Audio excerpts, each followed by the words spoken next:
ကလေးလေးကတော်တော်မိုက်ပါတယ်ရေဆိုတာကြည်ပြတောက်နေရတယ်ရမ်းမိုက်ပါတယ်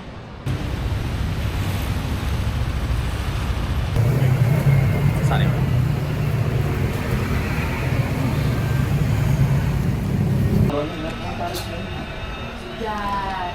ိုကမြင်ရလားမသိဘူးရှောက်လန်းရှိရပေါ့ဟိုအရှိပဲ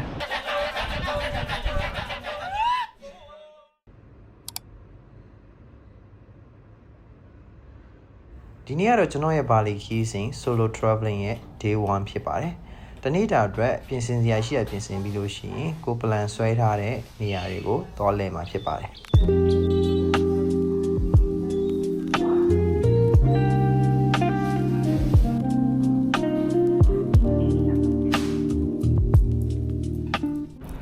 Good morning guys ဒါကကျွန်တော်ဒီနောက်ဘက်လမ်းကြတော့ hotel ရှိရလမ်းပါလမ်းကြားလေးပေါ့နော် alley it's just an alley so very nice so ဒါပေမဲ့ညဘက်ကြလို့ရှိရင်တော့နည်းနည်းလေးမောင်းတယ်လို့ပြောလို့ရရပေါ့နော်နီးကတိတ်အလင်းမရအောင်ဒီနားတော့ရှောက်ကနည်းနည်းလေးမောင်းတယ်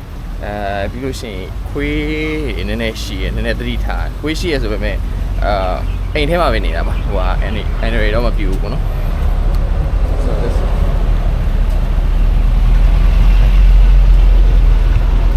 morning breakfast ကျွန်တော် sandwich နဲ့ဒါလေးမှာထားပါတယ်ဒီခွက်လေးကိုကြည့်ပါဦးစစ်စစ်ရတယ်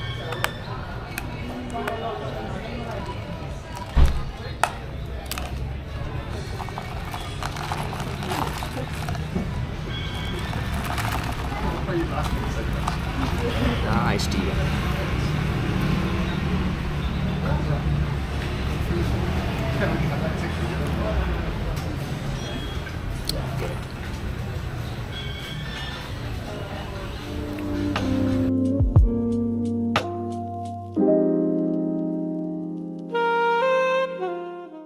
Hello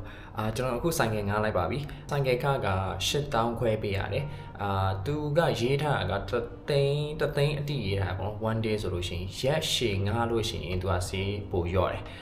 ဆိုတော့အဲ့ပေါ်မှာလဲဆိုင်ကယ်ဘယ်လိုဆိုင်ကယ်ယူမလဲပေါ့နော်ဆိုင်ကယ် 125cc ယူမလားအင်ဂျင်ပါဝါကြီးရဲ့ဥစ္စာယူမလားပေါ့နော်အဲ့လိုမျိုးအစားအစာရှိပါတယ်ဆိုတော့ကျွန်တော်ကတော့ Scoopy type လေးပဲယူတယ်သူကတော့တသိန်းပေါ့နော်ဒါပေမဲ့ဈေးစစ်လိုက်တဲ့အခါကျတော့8000ခွဲနဲ့ရပါတယ်ဆိုတော့သူကကြတော့ deposit ပေးရတယ်deposit ကကျွန်တော်3သိန်းပေးထားခဲ့ရတယ်ပေါ့နော် deposit မပေးချင်ဘူးဆိုလို့ရှိရင် ID card တစ်ခုခုပါတယ်ဆိုလို့ရှိရင် ID card ပေးထားခဲ့လို့ရပါတယ်ဆိုတော့သူကကြတော့သူကောင်းတာကသူစငားတဲ့အချိန်ကနေပြီးတော့24 hour အတွက်တယ်ပေါ့နော်ကျွန်တော်7စပြီးတော့ငားတာဆိုတော့မနက်ပေါ့နော်7နာရီကိုသူတို့ပေးရမှာဖြစ်တယ်တနာရီနောက်ကျခွင့်ရှိရလို့ပြောပါတယ်ဆိုတော့အခုကျွန်တော်ဒီနေ့ plan ကနှစ်ခုပေါ့နော်ဆိုတော့ဟိုလေ Tenanlock Temple ရဲ့ Uluwatu Temple ဆိုတော့အဲ့နှစ်ခုကိုတော့ဖို့ကျွန်တော်ကြည့်လိုက်တဲ့အခါကျတော့တောင်နဲ့မြောက်ဖြစ်နေ Uluwatu ကတောင်ဘက်ကိုရောက်နေပေါ့နော်ဟိုဟာကကြတော့ Tenanlock ကကြတော့မြောက်ဘက်မှာဆိုတော့ဟို direction ကကျွန်တော်normal မှာနေတာဆိုတော့ direction အရာကြည့်လိုက်လို့ရှိရင်လည်းတနာရီလောက်စီးရမှာတနာရီတော့ပေါ့နော် Uluwatu ဆိုလို့ရှိရင်တနာရီအတိTenanlock ဆိုလို့ရှိရင်49မိနစ်50ပေါ့နော်အဲ့လောက်ရှိမောင်းအောင်ဖြစ်တယ်ဆိုတော့နည်းနည်းတော့ plan တယ်ပေါ့နော်ဆိုတော့ it's a adventure so let's drive hopefully I can drive safely so တော့ကြည့်ကြပါမယ်အခုတော့ကျွန်တော် lunch စားရမယ်အခုထွက်မှရမယ်ပေါ့နော်အခုကကြတော့တနာရီခွဲဖြစ်နေပြီကျွန်တော်ကဒီဆိုင်ငါးပြီးပြန်ရောက်တယ်ကျွန်တော်အခုဟိုဖုန်းရဲ့ memory တွေဟိုဟာဒီ camera ရဲ့ memory တွေတော်တော်ရှင်းနေရလို့ပေါ့နော်ဆိုတော့အခုစထွက်ပါပြီဆိုတော့ပြင်ဆင်ကြရှက်ပြင်ဆင်မယ်ယူသွားမယ်ဟာယူသွားမယ်ပေါ့နော်ဆိုတော့ let's go okay Uluwatu Temple သွားတဲ့ခါကျရင်ယူသွားမယ် item လေးတွေစုထားပါတယ်အဲ့ဒါလေးပြပေးပါမယ်ဒါလေးတွေကတော့ Uluwatu Temple သွားတဲ့ခါကျရင်ယူသွားမယ်ဟာလေးတွေပါဒါမှလိုအပ်တဲ့ passport တို့ပါတော့ပေါ့နော်ရှိဘူးပြီးကင်မရာနဲ့ဆိုင်တဲ့ key ရပြီပေါ့နော်ဆိုတော့ tripod ရှိရပြီးလို့ရှိရင်ဖက်နဲ့ယူသွားမယ်ပေါ့နော်ပြီးလို့ရှိရင်တပတ်အင်ဂျီပါညာဒါတော့ပါပဲ okay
ချက်ချုပ်တယ်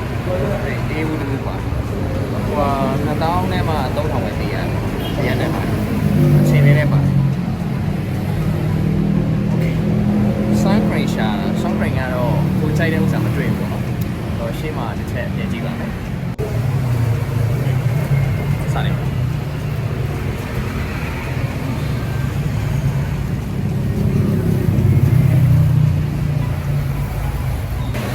ခုကတော့3နာရီဆိုတော့နောက်ထပ်နိုင်ဝက်လောက်မအောင်ပါပေါ့နော်။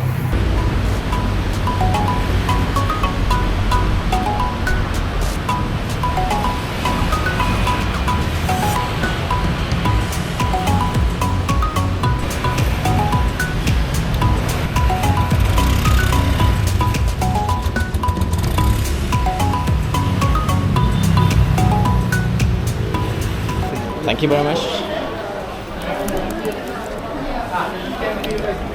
Uluwatu Temple. This is how to wear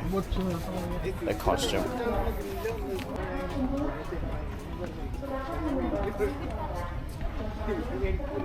Uluwatu Temple မှာဒီအချက်လေးတွေတော့သတိထားဖို့လိုတယ်။ဂိတ်အပေါ်ဝမှာခင်းပေးထားတဲ့ဒီ costume လေးတွေဝတ်ပြီးမှဝင်ရပါတယ်။မဝတ်တတ်လို့ရှိရင်သူတို့ကိုအကူအညီတောင်းပြီးတော့ဝတ်လို့ရပါတယ်။နောက်တစ်ခုကကြတော့တန်ဖိုးကြီးပစ္စည်းတွေဖြစ်တဲ့ဖုန်းတို့မျက်မှန်တို့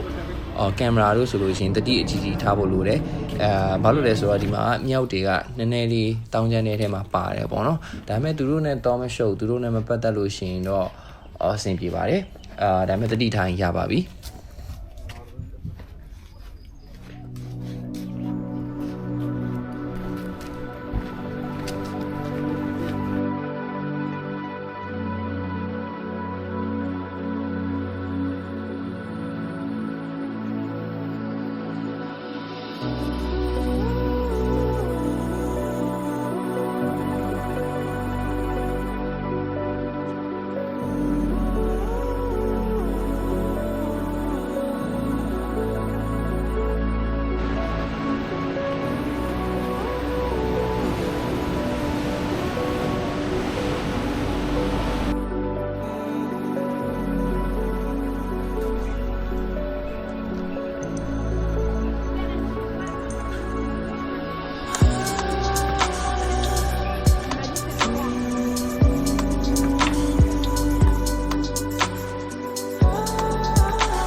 လမ်းတောက်လျှောက်မှာကျွန်တော်အတွက်ကစိတ်လှုပ်ရှားစရာကြီးပါပဲပထမတစ်ချက်ကဆိုင်ကယ်ကငှားထားတာဖြစ်တဲ့အတွက်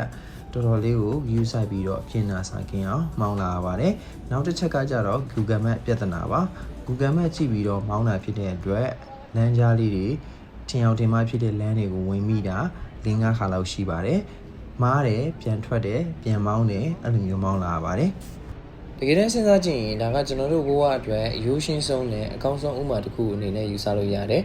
ဘဝပန်းနိုင်တွေကိုရှောင်လန်းတဲ့အခါမှာမှားတာတွေရှိမယ်ဖြောင်ပြူးရယ်ဆိုတာတော့ခက်ရှာရှာပေါ့နော်အမှားတွေကနေသင်ယူမယ်ပြန်ထားမယ်ပြန်ယုံထွက်မယ်လမ်းမှန်ကိုရောက်အောင်ကျွန်တော်တို့ကြိုးစားပြီးတော့ရှောင်လန်းကြရတာပဲပေါ့နော်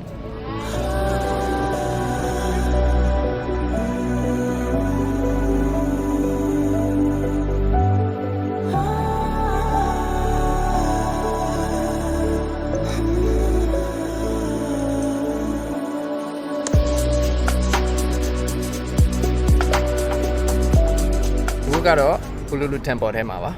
ဆိုတော့ Temple ကကြတော့ကျွန်တော်2လမ်းရှိရပေါ့နော်ဝင်ကလေးကဒီဘက် clip ကိုတော့ရလမ်းရှိရအဲ့ clip လမ်းတိုင်းတောက်လျှောက်လာတာ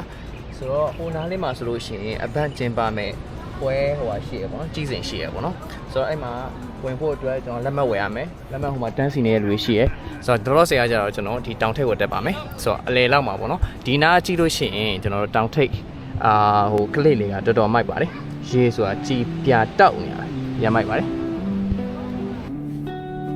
I know you wanna take it all too far stumble through the dark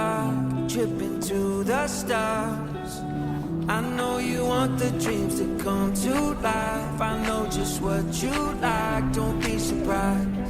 I can read your mind. Yeah, I can read your mind. I know what you like, 'cause I like it too. You don't gotta say what you wanna do, 'cause I can read your mind. Yeah, I can read your mind. I can read your mind. I can read your mind. I know that you don't like to be alone. You need someone to hold. It's what you need the most. I know you've waited for a night like this, one that you won't forget. You're thinking yes, I can read your mind. I can read your mind. I know what you like, 'cause I like it too. You don't gotta say what you wanna do, 'cause I can read your mind. လက်ရှိကတော့တောင်ထိပ်မှာပေါ့နော်ဆိုတော့ဟိုဘက်အစွန်ရှိကိုလမ်းလျှောက်လို့ရတယ်ဟိုကမြင်ရလားမသိဘူးပေါ့လျှောက်လမ်းရှိရပေါ့ဟိုအရှိပဲ all the way up to like that end so ပြီးလို့ရှိရင်ဟိုမှာရုပ်လေးရှိရ statue ရှိရပေါ့နော်အဲ့နေရာကိုကျတော့ဘယ်လိုသွားရလဲတော့မပြောတတ်ဘူးဆိုတော့နေရာကတော့တော်တော်ကျဲပါတယ်ဆိုတော့ဒီဘက် view ကိုမြင်ရဖို့အတွက်ဟိုဘက်ကျွန်တော်အခုစောနာတက်လာတဲ့ view နဲ့တခြားစီပေါ့နော်တခြားစီဆိုတာကလမ်းကမတူပါဘူးဟိုဒီဘက်ကိုရောက်ဖို့အတွက်အောက်ကနေအောက်တော့မဟုတ်ဘူးနော်အလဲလမ်းဆိုတာရှိရတဲ့။အလဲလမ်းကနေပြီးတော့ပတ်ပြီးတော့ဒီဘက်ကိုတက်လာရတာပေါ့နော်ဆိုတော့အရင်မိုက်ပါတယ် the view is like so sick breathtaking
Understand?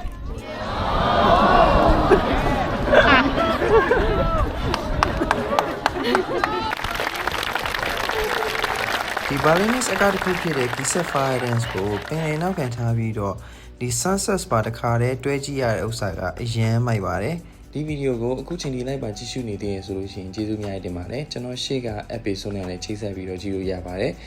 ဒီ Fire Dance ပွဲလေးကတော့ဒီနေ့အပိတ်ဖြစ်ပါတယ်နောက် episode ကြလို့ရှိရင်ပြန်တွေ့ပါမယ် bye bye